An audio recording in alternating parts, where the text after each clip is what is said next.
कार्तिक मास जिन्होंने संपूर्ण नहीं किया है, जिन्होंने किया है वो तो ठीक है, जिन्होंने नहीं किया वो सुनो आज।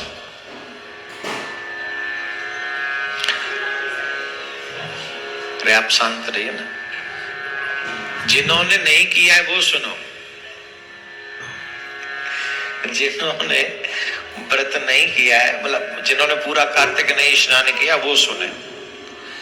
अगर कार्तिक मास के लास्ट के 5 दिन, ये ध्यान रखें, इसको लिख लें आप, कार्तिक मास के लास्ट के 5 दिन अगर आप उन नियमों का पालन करें जो कार्तिक मास में पालन करने योग्य हैं, तो जो फल पूरा कार्तिक मास के स्नान का है वही फल कार्तिक मास के 5 दिन, जो आखिरी के 5 दिन है, उसका फल आपको मिल जाता है। ये हम नहीं बता रहे हैं, ये पुण्य जो है पितामह भीष्म ने धर्मराज जी को बताया। और पूरे महीने जिनसे न हो पाया हो उन्हें कम से कम 5 दिन ऐसा करना ही चाहिए। ये कार्तिक मास अपने आप में बड़ा पवित्र पुनीत है, और मैं तो कहूंगा आप भी कीजिए और अपने बच्चों से भी करवाइए, क्योंकि आप हैं तो अभी बच्चे कर लेंगे, कल को शायद आपके बच्चे न करें, समझ ही नहीं पाएंगे, इतने मॉडर्न हो जाएंगे, इतने वो हो जाएंगे, शायद न कर पाए। आप कीजिए, मैं बताता हूं नियम क्या। वैसे तो 5 के 5 दिन व्रत करना चाहिए, ब्रह्मचर्य का पालन करना चाहिए, क्रोध का त्याग करना चाहिए। मैं ये शॉर्टकट में बता रहा हूं जिससे वीडियो छोटी बने और आपको सब तक पहुंच जाए।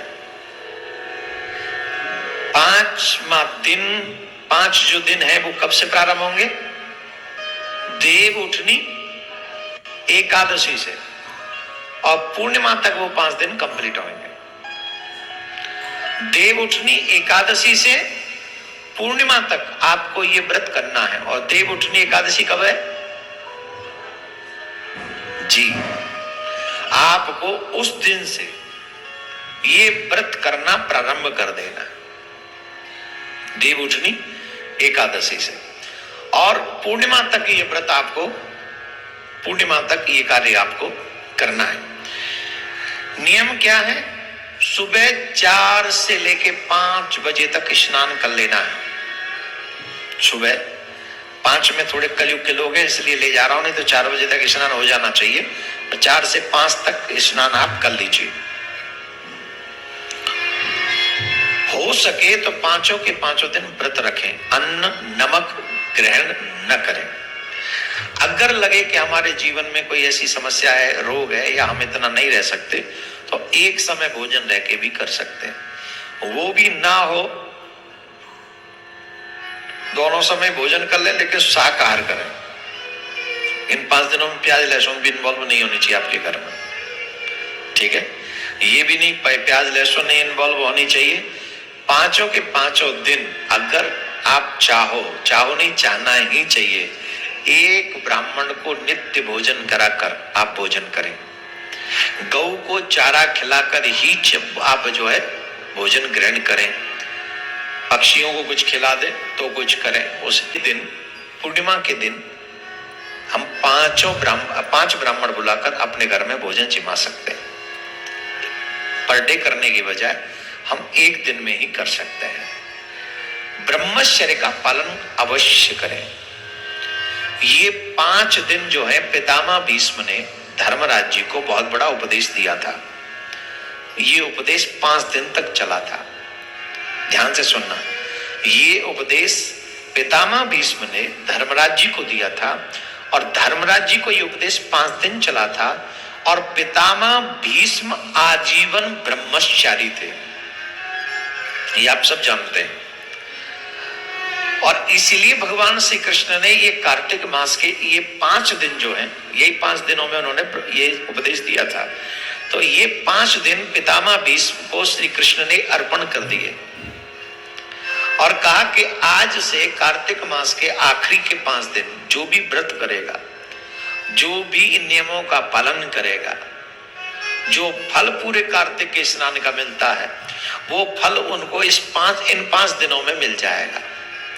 तो पितामह भीष्म आजीवन ब्रह्मचारी थे, इसलिए इन 5 दिनों में ब्रह्मचर्य का पालन करना चाहिए, पृथ्वी पर शयन करना चाहिए, झूठ नहीं बोलना चाहिए, देवी देवताओं की पूजा नित्य करनी चाहिए, स्पेशली तुलसी, आंवला और बेलपत्र, इन वृक्षों की पूजा करनी चाहिए।